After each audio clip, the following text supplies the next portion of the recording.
In this video I will tell you what are the best recipes for the best weapons in the Forge on Roblox. Don't skip this video to understand everything. Leave a like, subscribe, and comment to participate in our giveaway. Forging a strong weapon isn't about guessing or tossing in random ores, and I'll tell you this is where most players mess up.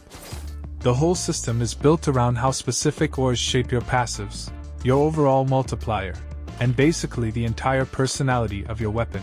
If you want something that actually swings like a top-tier blade instead of a noodle, you need to understand which ores matter and how their effects carry over during the craft. A lot of players ignore this part, and then wonder why their weapons feel weak or inconsistent. Some ores are way more valuable than others. Iron is easily one of the strongest since it boosts your raw damage on every single hit you land. Fireite gives burn chance that stacks over time. Demonite can pop explosive effects that chunk groups, and Light can add speed bonuses that completely change how your weapon handles in fights. Putting the right mix together is what separates some random mid-weapon from something that melts enemies on spawn. Rare ores also crank up your forging multiplier, and that multiplier decides how good your base stats are once the weapon is finished. Runes are just as important for the final build. Blast Chip turns each swing into a small AoE burst, which is ridiculous when you're clearing groups. Drain Edge feeds a part of your damage back to you as healing, letting you keep swinging without backing off. When you put both of these on a weapon, pretty much any playstyle becomes strong, whether you're using something quick or something slow with huge impact. The type of weapon you get depends on the total amount of ore you use.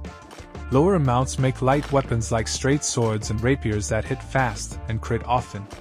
Mid-range amounts give you katanas and great swords, which are some of the best DPS options in the game.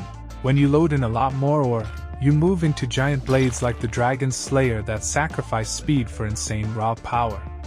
What you choose depends on how you want to fight, but the strongest builds usually mix solid attack speed with good passive effects. The last part you have to learn is composition. For a passive to actually transfer into your final weapon, that ore needs to take up a big enough share of the total recipe. If the percentage is too low, the passive either doesn't move over at all or shows up as a weaker version. When you raise the share, the effect gets stronger, and once it crosses the threshold you get the full version of that passive.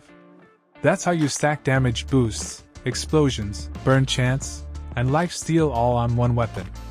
When you mix that with a high forge multiplier and the right weapon category, you end up with a build that feels straight up overpowered.